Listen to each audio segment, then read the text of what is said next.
আজকের ব্লগটা একটু স্পেশাল, কারণ আজ আমি আপনাদের নিয়ে চলেছি Darjeeling to Siliguri toy train জার্নিতে। এটা কোনো সাধারণ ট্রেন ভ্রমণ না, UNESCO world heritage Darjeeling Himalayan railway journey. পাহাড়ের বুক চিরে চলা নীল টয় ট্রেন, কুয়াশায় ঢাকা চা বাগান, ছোট ছোট স্টেশন আর বাকি নতুন ভিউ। এই ব্লগে আপনারা দেখবেন দার্জিলিং টয় ট্রেনের পুরো জার্নি একদম রিয়েল টাইমে। পাহাড় থেকে সমতলে নামার অবিশ্বাস্য দৃশ্য, টয় ট্রেনে বসে ভ্রমণের আসল অনুভূতি, টিপস আর মজার মুহূর্ত। যদি পাহাড় ভালোবাসেন, ট্রেন জার্নির নেশা থাকে, ব্লগটা শেষ পর্যন্ত দেখার অনুরোধ রইল। ভালো লাগলে লাইক, শেয়ার আর সাবস্ক্রাইব করার অনুরোধ রইল। ট্রাভেলার বিবি চ্যানেলের আরো একটি নতুন ব্লগে সবাইকে স্বাগত জানিয়ে আজকের ব্লগ শুরু করছি। যেহেতু শীতকালে এখন দার্জিলিং এর ওয়েদার খুব ক্লিয়ার থাকে, তাই টয় ট্রেন স্টেশন থেকেই দেখা যাচ্ছে কাঞ্চনজঙ্ঘা। স্লিপিং বুদ্ধা ফরমেশনে কাঞ্চনজঙ্ঘা, যেটা দেখা একটা অনন্য অনুভূতি। এটা আমি আপনাদের সঙ্গে ভিডিও শুরুতেই শেয়ার করলাম।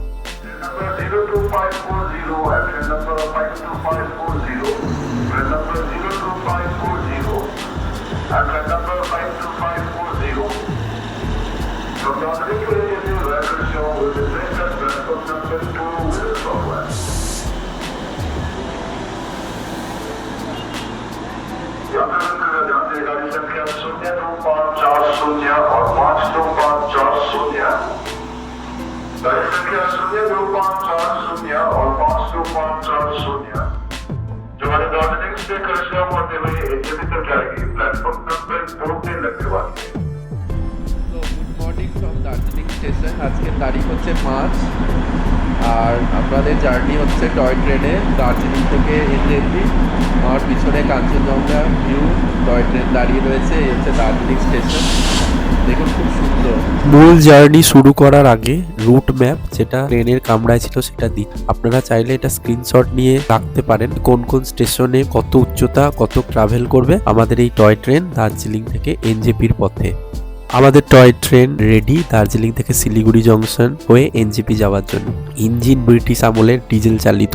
এই ট্রেনটিতে দুটি কামরা থাকে, ফার্স্ট ক্লাস যেটাকে বলে এফসি, যেটা নন এসি, আর একটা হচ্ছে সিসি যেটা এসি চালিত, যেটা হচ্ছে C1। আরো কিছু কামরা যেগুলো দেখা যাচ্ছে সেগুলো জয় রাইডের ট্রেন, এগুলো দার্জিলিং থেকে কার্শিয়াং এর মধ্যে চলাচল করে, সেগুলোর জন্য রাখা। এগুলোতে পরে ইঞ্জিন যোগ হবে এবং একদিনে অনেকগুলো ট্রেন এরকম ছেড়ে যায়। এক্স্যাক্ট সকাল 9টায় 52540 Darjeeling NJP passenger Darjeeling station থেকে ছেড়ে বেরোলো। দেখুন ডিপার্চারের দৃশ্য। লং জার্নি পর বিকাল 4:30 শিলিগুড়ি হয়ে এনজেপি পৌঁছাবে।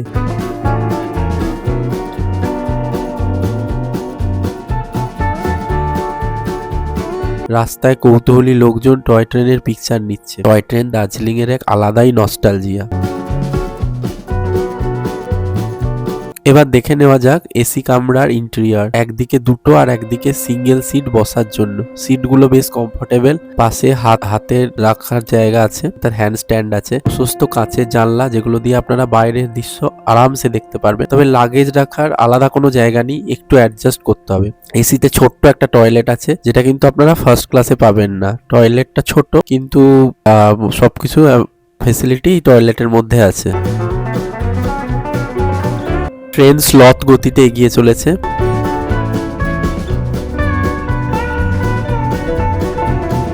একটা বাইক পাস হলো। পিছনে রয়েছে দার্জিলিং শহর, ফিকে হয়ে আসছে কাঞ্চনজঙ্ঘার দৃশ্য। 1881 সাল থেকে চলছে এই টয় ট্রেন, যার ব্রিটিশদের হাত ধরে আজও চলছে। ভারতীয় UNESCO world heritage site.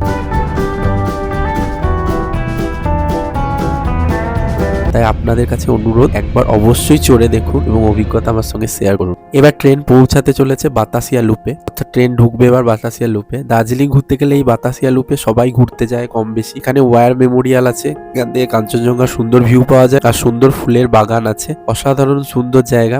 NJP থেকে দার্জিলিং যাওয়ার সময় বাতাসিয়া লুপে যখন ট্রেনটি পৌঁছায় তখন প্রায় সন্ধে হয়ে যায়। বাতাসিয়া লুপের বেস্ট ভিউ এই দার্জিলিং এনজেপি টয় ট্রেন থেকেই দেখা যায়। এখানে ট্রেনের কোনো স্টপ নেই, লুপটা ঘুরে টয় ট্রেন এগিয়ে চলে।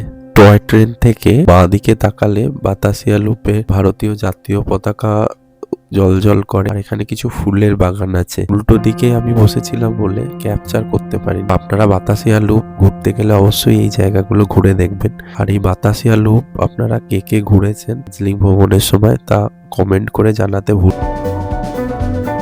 এবার দার্জিলিং টয় ট্রেনের বৈশিষ্ট্য হচ্ছে বাড়ি, দোকান, বাজারের মধ্যে দিয়ে টয় ট্রেনটি হাত বাড়িয়ে সমস্ত কেনাকাটা করে ফেলি।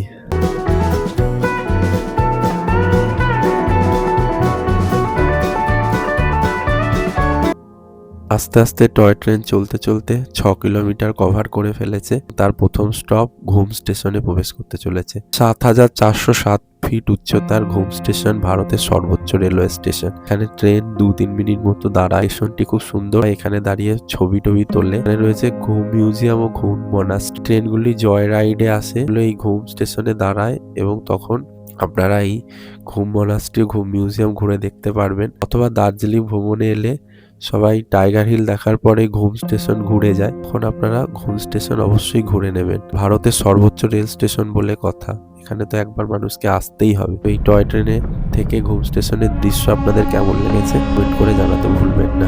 পরবর্তী স্টেশন 7 কিলোমিটার দূরে অবস্থিত সোনাডা। এই সময় ট্রেনের জানলা দিয়ে প্রকৃতির রূপ দেখাতে দেখাতে দর্শক বন্ধুদের একটু বলি দার্জিলিং হিমালয়ান রেলওয়ের ইতিহাস। 1879 সাল থেকে 1881 মধ্যে ইংরেজরা দ্রুত পণ্য পরিবহন ও যাত্রী পরিবহনের জন্য এই রেলপথটি তৈরি করেছিলেন। হিল কাট রোড, যা আগে কাট রোড ছিল, তার পাশ দিয়ে এই ন্যারোগেজ রেলপথটি স্থাপনা করা হয়েছিল।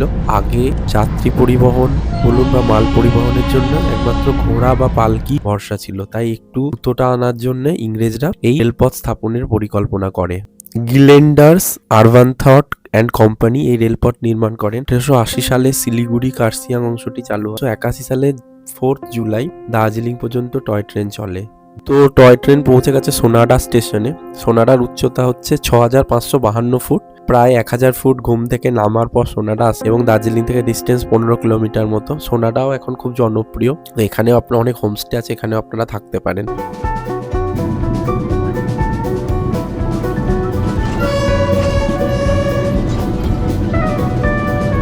এর পরবর্তী টয় ট্রেন স্টেশন হচ্ছে টুং। এর উচ্চতা হচ্ছে 5656 ফুট, অর্থাৎ প্রায় আরও 1000 ফুট আমরা নিচে নেমে যাব এবং দার্জিলিং থেকে ডিস্টেন্স 23 কিলোমিটার মতো। তো টুং স্টেশনটি এখন পেরোচ্ছে। দ্বিতীয় বিশ্বযুদ্ধের সময় দার্জিলিং ও ঘুমের একাধিক সেনা ক্যাম্পে রসদ সরবরাহের ক্ষেত্রে এই রেল গুরুত্বপূর্ণ ভূমিকা নেয়। আজ বাস ও ট্যাক্সি সার্ভিস যা অনেক কম সময়ে দার্জিলিং পৌঁছে দিচ্ছে, তাই প্রতিযোগিতায় হয়তো টয় ট্রেন কিছুটা পিছিয়ে পড়েছে, কিন্তু এখনও এটি ইউনেস্কো ওয়ার্ল্ড হেরিটেজ সাইট এবং এই টয় ট্রেন পথ এখনও এক নস্টালজিয়া, যা প্রত্যেক বাঙালিদের কাছে এখনও বিস্ময়ের। এরপর আমরা পৌঁছে গেলাম এখানকার সবচেয়ে জনপ্রিয় স্টেশন কার্শিয়াংয়ে। কার্শিয়াংও একটি হিল স্টেশন। এর উচ্চতা 4864 ফুট এবং দার্জিলিং থেকে ডিস্টেন্স প্রায় 30 কিলোমিটার মতো। তো কার্শিয়াংয়ে আপনারা স্টে করতে পারেন। কার্শিয়াং পর্যন্ত শেয়ারিং গাড়ি চলে। দার্জিলিং থেকেও কার্শিয়াং আসা যায় টয় ট্রেন জয় রাইডের মাধ্যমে, অথবা এই টয় ট্রেনেও আপনারা আসতে পারেন। কার্শিয়াং স্টেশনটি খুব জনপ্রিয়। দেখুন স্টেশনের টয় ট্রেনটি বাইরে কিছুক্ষণ দাঁড়ানোর পর তারপর স্টেশনে ঢোকে। এখানে মোটামুটি 20 মিনিট মতো টয় ট্রেনটি দাঁড়ায়। এখানে যে উচ্চ শ্রেণীর প্রতীক্ষালয় আছে, অর্থাৎ ওয়েটিং রুম আছে, সেই ওয়েটিং রুমের ভিতরে বসার জায়গা, টয়লেট এবং মানে টয়লেট, ওয়াশরুম, টয়লেট সবই আছে। এটি আমি আস্তে আস্তে দেখাচ্ছি এখানে। এবং এখানে খাবারের দোকানও আছে। আপনারা চাইলে টয় ট্রেন থেকে নেমে কিছু খাওয়া দাওয়া করে নিতে পারেন, যেমন চা, স্ন্যাক্স জাতীয় কিছু জিনিস বা মোমো, এগুলো এখানে পাওয়া যায়। আলাদা করে আপনারা কার্শিয়াং ঘুরতেও আসতে পারেন। তো এই জনপ্রিয় স্টেশন কার্শিয়াংকে আমি তুলে ধরেছি এখানে। এই টয় ট্রেন পথের প্রাকৃতিক সৌন্দর্য অপরিসীম। টয় ট্রেনটি প্রথমে দার্জিলিংয়ের জনবহুল এলাকা অর্থাৎ বাজার, ঘরবাড়ি এগুলো দিয়ে পেরোনোর পরে ঘুমে ওঠে, যেটি পশ্চিমবঙ্গ তথা ভারতের সর্বোচ্চ রেলওয়ে স্টেশন। সেখান থেকে ধীরে ধীরে নামে কার্শিয়াং অবধি। এই কার্শিয়াং অবধি থাকে পাহাড় ও পাইনের শোভা। কার্শিয়াং থেকে তিনধারিয়া অবধি পাহাড়, জঙ্গল। এরপর রংটং থেকে সুকনা অবধি পুরো ঘন জঙ্গল, মহানন্দা ওয়াইল্ড লাইফ স্যাংচুয়ারির জঙ্গল। এরপর শিলিগুড়ি ঢোকার আগে চা বাগান ও সবশেষে জনবহুল এলাকার মধ্যে দিয়ে টয় ট্রেনটি চলে। তো এই টয় ট্রেনের সফরে আপনারা প্রকৃতির সব রকম রূপই দেখতে পাবেন, সঙ্গে থাকবে পাহাড় এবং জঙ্গল। ইউনেস্কো ওয়ার্ল্ড হেরিটেজ সাইট এই দার্জিলিং হিমালয়ান রেলওয়ের আরেকটি বৈশিষ্ট্য আছে, হচ্ছে এর ইঞ্জিনিয়ারিং স্থাপত্য। এই ইঞ্জিনিয়ারিং স্থাপত্য কি ইউনিক করে, কারণ এই তিনধারিয়া ঢোকার আগে অর্থাৎ কার্শিয়াং পেরোনোর পর থেকে তিনধারিয়া হয়ে এই রুটটার মধ্যে আছে অসংখ্য জেড রিভার্স। তো এই জেড রিভার্স এক অনন্য সুন্দর ইঞ্জিনিয়ারিং মার্ভেল, যেটা এই একমাত্র এই ডিএইচআর এই দেখা যায় দার্জিলিং হিমালয়ান রেলওয়ে। এখানে মোট 6টি জেড রিভার্স আছে। জেড রিভার্সে কি হয়, তো যেহেতু ট্রেনটি অনেক মানে পাহাড়ি অঞ্চলের নিচু থেকে অনেক উপরে ওঠে, তো ডাইরেক্ট পাহাড়ে উঠতে যাওয়ার এই জায়গা পায় না। তো তার জন্য কি হয়, একটা জেড রিভার্স থাকে। জেড রিভার্সে কি হয়, ট্রেনটা প্রথমে কিছুটা সামনের দিকে এগিয়ে যায়, তারপর প্যারালালি লাইনটা শিফট করে ওটা গিয়ে আবার পিছিয়ে এসে আর একটা ট্র্যাক ধরে। এর ফলে এই অনেকটা উচ্চতা উঠে যায়, বা নামার সময়ও সেম পথ ফলো করে। তো পরবর্তীকালে আমি একটি জেড রিভার্স ভালো করে দেখিয়েছি, তো এখানে একটি জেড রিভার্স দেখা যাচ্ছে, সেটি আমি দর্শক বন্ধুদের সঙ্গে শেয়ার করলাম। দেখুন, আমাদের ট্রেন এবারে ঢুকে তিনধারিয়া স্টেশনে। তিনধারিয়াও একটি গুরুত্বপূর্ণ স্টেশন এই রুটের। এখানে মেন গুরুত্বপূর্ণ জিনিস হচ্ছে এখানে খাবার দেওয়া হয়। তো টয় ট্রেন পথটা যেহেতু লং, অর্থাৎ 7-8 ঘন্টা জার্নি, এবং আপনারা যদি খাবার না নিয়ে আসেন তাহলে আপনাদের লাঞ্চের সময় তিনধারিয়া থেকে খাবার নিতে হবে। এটি দার্জিলিং যাওয়ার সময় অথবা দার্জিলিং থেকে নামার সময় দুই ক্ষেত্রেই তিনধারিয়া স্টেশনেই খাবার পাওয়া যায়। খাবারের বর্ণনা আমি পরবর্তী অংশে দেখাচ্ছি। যে গাড়িতে অ্যাটেন্ডেন্ট দাদা থাকবে উনি বলে দেবেন আপনারা কি কি থালি নিতে পারেন। এখানে ভেজ, নন ভেজ, তো চিকেন আর এগের অপশন আছে। তো এই একটা স্ট্যান্ডার্ড এগ থালি, এর প্রাইস 170 টাকা, আর ভেজ থালির প্রাইস হচ্ছে 150 টাকা, সঙ্গে পাঁপড়টাও রয়েছে। তো এখান থেকে খাবারটা আপনারা কালেক্ট করে ট্রেনের ভিতরে বসে খেতে হবে। ওখানে বসে খাওয়ার কোনো অপশন নেই।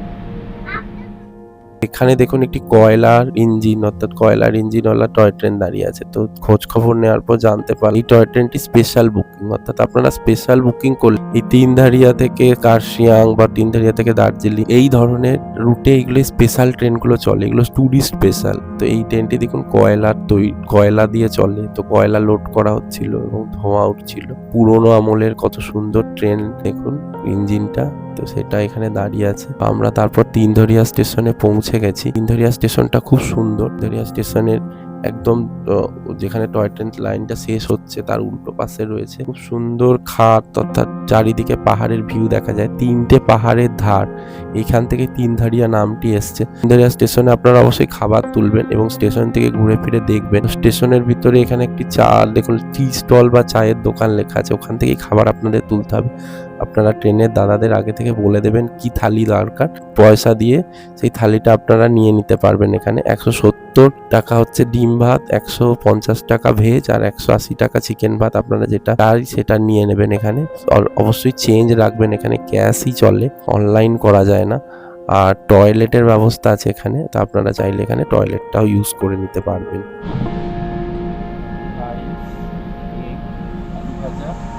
ডাল, सब्जी, पापड़ भाजा। को पैसेंजर है पुलकित, इसके साथ मेरा मुलाकात हुआ था हॉस्टल में। तो ये मेरे साथ जा रहे हैं, तो इसके साथ इसके पास अभी वेज थाली का मैं रिव्यू लेने वाला हूँ। कैसा लग रहा है आपको वेज थाली? वेज थाली अच्छा है, चावल भी थोड़ा अच्छा बने हैं, ऐसा नहीं मोटा मोटा थोड़ा खाने है क्या, एंड द फूड एंड सब्जी भी सॉल्ट। তো আগে যে আমি বলছিলাম তিনধারিয়া মানে পাহাড়ের 3টি ধার, সেটি এখান থেকে দেখা যায়। তো আমি এই ভিউটি ক্যাপচার করার চেষ্টা করেছি। পাহাড় যেহেতু কুয়াশায় ঢাকা ছিল তাই অতটা বোঝা যাচ্ছে না, কিন্তু ট্রেন লাইনের পাশ থেকে পাহাড়গুলোকে দেখা যায়, যেটা আপনারা অবশ্যই এখানে টাইম করে এই জায়গাটা উপভোগ করবেন। দেখুন আমাদের ট্রেন তিনধারিয়া থেকে ডিপার্ট করে চলে যাচ্ছে, এবং একটি ট্রেন প্রতিদিন, আমি আগেই বলেছি জলপাইগুড়ি থেকে দার্জিলিং যায়, সেই ট্রেনটি তিনধারিয়াতে ক্রস করে। সেই ট্রেনটি দেখুন ক্রস করতে, এই ট্রেনে আমি ট্রাভেল করেছিলাম গতবারে মার্চ মাসে হোলির সময়। সেই যাত্রার বিবরণ আমি এই চ্যানেলে আপলোড করেছি, আপনারা না দেখে থাকলে আমি উপরে লিংক দিয়ে দিচ্ছি, লিংক থেকে দেখার অনুরোধ রইল, তাহলে আপনাদের দুই পিঠের যাত্রারই পাবেন। তো আমি এবারে খাওয়াটা কমপ্লিট করছি। আমি ডিম থালি নিয়েছিলাম, আগেই বলছি 170 টাকা, খাবার মোটামুটি ভালো। আর ভেজ থালির রিভিউ আমার বন্ধু সহযাত্রী পুলকিত একটু আগেই দিয়েছে। তো মোটামুটি খাবার ভালো, আপনারা খেতেই পারেন। আর এছাড়া অপশনও কম, তাই এই খাবার খাওয়া ভালো। খাবারের টেস্ট হয়তো খুব আহামরি কিছু নয়, আমার যেটা মনে হয়েছে, আমি আগের ব্লগেও বলেছি খাবার টেস্ট খুব আহামরি না, কিন্তু মোটামুটি ফ্রেশ খাবার দেওয়া হয়। আগে দেখুন রাস্তার পাশে পাশে টয় ট্রেনটি চলেছে, অর্থাৎ হিল কার্ট রোড বরাবর। এবার যখন দার্জিলিং থেকে আপনারা আসবেন কার্শিয়াং এ গিয়ে যে রাস্তাটা, সেই রাস্তাটা একটা হিল কার্ট রোড চলে আসছে, সেটা টয় ট্রেনের পাশ দিয়ে যাচ্ছে। আরেকটি রাস্তা রোহিণী হয়ে দার্জিলিং পৌঁছায়। সচরাচর গাড়িগুলো রোহিণী হয়েই দার্জিলিং পৌঁছায়। তো কার্শিয়াং এ এসে তারপর টয় ট্রেন লাইনটা আলাদা হয়ে যায়, তখন আপনারা টয় ট্রেনটা দেখতে পাবেন না। তো তারপর আবার টয় ট্রেনটা দেখতে পাবেন শিলিগুড়ি ঢোকার সময়। যদি আপনারা রোহিণীর রুট ফলো করেন, আমি আগের একটি ব্লগে যেটি লিঙ্ক উপরে দিয়ে দিচ্ছি, সেখানে আমি কিভাবে গাড়িতে দার্জিলিং থেকে সমতলতা শিলিগুড়িতে এসেছিলাম তার একটা শেয়ার গাড়ির ভিডিও রয়েছে, সেটা আপনারা চাইলে দেখতে পারেন। সেখানে ওই কার্শিয়াং থেকে রোহিণী হয়ে যে রাস্তাটা সেটি দেখানো হয়েছে। কিন্তু টয় ট্রেনের পাশে অনেক শেয়ারিং গাড়ি চলে, যেগুলো আপনারা এখানে দেখতে পাবেন। অংশে আমি তুলে ধরেছি এবার একটি জেড ডিরেকশন, জেড রিভার্সে আমি বারবার বলছি, সেই জেড রিভার্সের যে চিত্রটি আমি সবচেয়ে সুন্দরভাবে ক্যাপচার করতে পেরেছি সেটি আমি দর্শক বন্ধুদের সঙ্গে এই অংশে শেয়ার করছি। তো এর একটি ইতিহাস আছে। যখন দার্জিলিং হিমালয়ান রেলওয়ে তৈরি হচ্ছিল ব্রিটিশদের দ্বারা, তখন হারবার্ট রামসে এবং অন্যান্য ইঞ্জিনিয়ার যারা এই পরিকল্পনা বাস্তবায়নের কাজে যুক্ত ছিলেন, তারা একটা সমস্যা ফেস করছিলেন। সেটা হচ্ছে এই স্টিপ হঠাৎ করে খুব উচ্চতায় উঠতে হচ্ছিল, অর্থাৎ অল্টিটিউড গেইন হচ্ছিল খুব কম ডিস্টেন্সের মধ্যে, এবং ততটা ডিস্টেন্সও ছিল না, ততটা জায়গাও তারা পাচ্ছিলেন না যে যাতে করে রেলপথটিকে তৈরি করে। তো মাঝে মাঝেই রেলপথের স্থাপনা থেমে যাচ্ছিল। এইটা নিয়ে হারবার্ট রামসে খুব ফ্রাস্ট্রেটেড হয়ে যাচ্ছিলেন। তো এর সলিউশন আসে তার স্ত্রীর কাছ থেকে। তো শোনা যায় একবার হারবার্ট রামসে স্ত্রীর সঙ্গে ডিসকাস করছিলেন, যিনি লিলি রামসে। তো তাকে বলছিলেন যে এরকম প্রবলেম হচ্ছে। তখন তার ওয়াইফের একটা কথা, যেটা ইংলিশে হচ্ছে if you can not move ahead come back, অর্থাৎ তুমি যদি এগোতে না পারো তাহলে পিছিয়ে এসো। এই কথাটাই রামসে ইঞ্জিনিয়ারের মাথায় একটা ব্রিলিয়ান্ট আনে। এটা হচ্ছে তিনি তখনই কি করলেন, এই আইডিয়াটা তার মাথায় এলো যে রিভার্স লাইনের কথা। একটা ট্রেন যখন ফরওয়ার্ডে যাচ্ছে, আবার লাইন চেঞ্জ করে রিভার্স ডাইরেকশনে আসার পর নিউ ট্র্যাকে আসবে, যেটা হায়ার লেভেলে, তারপর আবার এগিয়ে যাবে খানিকটা জেড শেপের মতো। সেই জেড রিভার্সের একটা পুরো ভিডিও অংশ আমি এখানে তুলে ধরেছি। আমার মনে হয় এটা খুব সুন্দর ক্যাপচার হয়েছে। তো দর্শক বন্ধুদের অনুরোধ আপনাদের এনজয় করার জন্য এবং সেই ইতিহাসকে মনে রাখার জন্য এটা একটা ইঞ্জিনিয়ারিং নোভেল বলা চলে। এবং সেই কারণেই আজকে Darjeeling Himalayan railway UNESCO world heritage site, যা 1881 সাল থেকে এখনো কন্টিনিউয়াস চলে আসছে। এবং এই জেড ডিরেকশন গুলো এবং এই লুপ ব্রিজ, এগুলো হচ্ছে সত্যি দেখার মতো দর্শনীয় জিনিস। তো আপনারা যারা এই ট্রাভেল করবেন তারা অবশ্যই প্রত্যক্ষ করবেন এই অনুভূতিকে। আর যারা এখন যেতে পারছেন না, ভবিষ্যতে যাবেন, তারা আপাতত এই ভিডিওতে এর যে রিভার্স ডিরেকশনটা দেখুন। আপনাদের কেমন লাগলো অবশ্যই কমেন্টের মাধ্যমে জানাবেন, যাতে আমি বুঝতে পারবো যে আমি কেমন ক্যাপচার করেছি ভিডিওটা। এর পরবর্তী স্টেশন হচ্ছে রংটং। তা এই পুরো শুকনার জঙ্গল এরপর শুরু হবে। এটা পুরোটাই মহানন্দা ওয়াইল্ড লাইফ স্যাংচুয়ারি। তো ঘন জঙ্গলের মধ্যে দিয়ে এখানে টয় ট্রেন ধীরে ধীরে নিচে নামছে। তো এই রংটং স্টেশনে ঢুকছে ট্রেন, সেই দৃশ্য আমি এরপর দেখুন পুরো জঙ্গলের শোভা। এই অংশে আপনারা শুধু দেখবেন জঙ্গল, এত সুন্দর জঙ্গল, ঘন জঙ্গল। যারা প্রকৃতি প্রেমী তাদের কাছে স্বর্গ। শুধু জাস্ট জানলার ধারে বসে বসে আপনারা দেখতে দেখতে যাবেন। দুদিকে জঙ্গল, তো পারলে দুদিকটাই কভার করার চেষ্টা করবেন। আমি একদিকে কভার করার সুযোগ পেয়েছি এবারে। তো আপনারা দেখুন কেমন লাগছে, অবশ্যই কমেন্ট করে জানাতে ভুল। এবার আমরা পৌঁছে গেছি সুকনা স্টেশনে। সুকনা মোটামুটি সমতলেই আমরা চলে এসেছি। এর পরবর্তী স্টেশনই শিলিগুড়ি জংশন। তা সুকনা এসে এই জঙ্গলটা শেষ হচ্ছে। তো এই জঙ্গলের ভিডিও আমি প্রত্যেকটা অংশে করার চেষ্টা, আপনাদের কেমন লাগলো জানাতে ভুলবেন না। আর এই জঙ্গলে আমরা যখন শিলিগুড়ি থেকে দার্জিলিং যাই গাড়িতে, বা দার্জিলিং থেকে শিলিগুড়ি আসি, এই শুকনা জঙ্গল প্রায়ই দেখা যায়। তো আমার যেহেতু দার্জিলিং রিলেটেড অনেক ভিডিও আমার চ্যানেলে আছে, শুকনা জঙ্গল আমি অনেকবারই দেখিয়েছি। আপনাদের এই অংশে কেমন লাগলো আমাকে কমেন্ট করে জানাতে ভুলবেন। শুকনা পেরিয়ে আমাদের ট্রেন এবার শিলিগুড়ি জংশনের দিকে যাচ্ছে। তো এইখানে কিছু চা বাগান আমরা দেখতে পাবো। তো আমি চা বাগানের দৃশ্য কিছু ক্যাপচার করেছি, সেগুলো দর্শক বন্ধুদের সঙ্গে শেয়ার করলাম। এবং শিলিগুড়ি ঢোকার সময় বাড়ি ঘর এইসবের মধ্যে দিয়ে ট্রেনটি আবার যায়, পুরো লোকালয়ের মধ্যে দিয়ে মার্কেট, সেগুলো আমি ক্যাপচার করে আমরা জার্নির প্রায় শেষ পথে এসে পৌঁছে গেছি। তো এই অংশে বলবো ভিডিওটি যদি ভালো লাগে আপনাদের লাইক, শেয়ার এবং কমেন্টের অনুরোধ রইল। এবং আমি চাইবো আপনারা চ্যানেলটাকে সাবস্ক্রাইব করুন। এতক্ষণ যদি দেখে থাকেন তাহলে এই ধরনের নতুন নতুন ভিডিও আপনাদের জন্য আমি আনতে পারবো। আর ভিডিওটি কেমন লাগলো, ভিডিওতে হয়তো একটু দীর্ঘায়িত হয়েছে, কারণ আমি যাতে রিয়েল লাইফ এক্সপিরিয়েন্স মানুষের হয় এই ভিডিওটি যারা দেখে, তার জন্য ভিডিওটিকে আমি কোনো স্কিপ করতে পারিনি। যতটা পেরেছি তুলে ধরার চেষ্টা করেছি, যেহেতু যাত্রাপথ দীর্ঘ 8 ঘন্টার এবং টয় ট্রেন খুবই স্লো চলে। আপনারা বুঝতেই পাচ্ছেন 80 কিলোমিটার ডিস্টেন্স 8 ঘন্টায় ট্রাভেল করে ট্রেনটি, অর্থাৎ ট্রেনের স্পিড মোটামুটি 10 কিলোমিটার পার আওয়ার, মানে একদমই খুবই কম। তো সেই জন্য আপনারা বুঝতেই পাচ্ছেন। এবং তবে এই সবসময় যে আমাদের ফার্স্ট লাইফে মুভ করতে হবে এমন নয়, আমার যেটা পার্সোনালি মনে হয়। তো এখানে আপনারা যদি এটা ট্রাভেল করেন তাহলে স্লোলি আপনারা দার্জিলিং থেকে এনজেপি আসতে পারবেন। এবং প্রত্যেকটা বাঁক, পথের বাঁক, প্রত্যেকটা জঙ্গল, এই জেড রিভার্স গুলো, বা লুপগুলো, এগুলো আপনারা এনজয় করতে করতে আসবেন, কখন সময় কেটে যাবে বুঝতেও পারবেন না। তো আমাদের ট্রেন এখন শিলিগুড়ি জংশন স্টেশনে এসে পৌঁছেছে। তো দর্শক বন্ধুদের একটা গুরুত্বপূর্ণ ইনফরমেশন লাস্ট দিয়ে রাখি, সেটা হচ্ছে এই ট্রেনটি শিলিগুড়ি জংশন স্টেশনেও আপনারা নামতে পারেন বা এনজেপিতেও নামতে পারেন। এর পরের স্টেশন এনজেপি, যেহেতু আমার ট্রেন কাঞ্চনকন্যা শিলিগুড়ি জংশন থেকে ছাড়ে, তাই আমি শিলিগুড়ি জংশনে নেমে গেছিলাম। তো আপনারা এই এন রুটের যে কোনো স্টেশনে আপনারা নামতে পারেন, মানে আপনাদের সুবিধা মতো আপনারা কার্সিংয়েও নামতে পারেন। তো অফিসিয়ালি কোনো স্টপ নেই, আপনাদের ফুল টিকিট কাটতে হবে। পথে যে কোনো স্টেশনে আপনারা নেমে পড়তে পারেন মাঝে। তো আমি যেমন শিলিগুড়ি জংশন থেকে পরবর্তী ট্রেন কাঞ্চনকন্যা ধরেছিলাম। তো এই ব্লগটি এখানেই সমাপ্ত করলাম। আর এই হচ্ছে শিলিগুড়ি স্টেশন থেকে টয় ট্রেন ছেড়ে বেরিয়ে যাচ্ছে, পরবর্তী স্টেশন এনজেপি। আবার দেখা হবে পরবর্তী কোনো নতুন ব্লগে। সকলকে দেখার জন্য অসংখ্য ধন্যবাদ।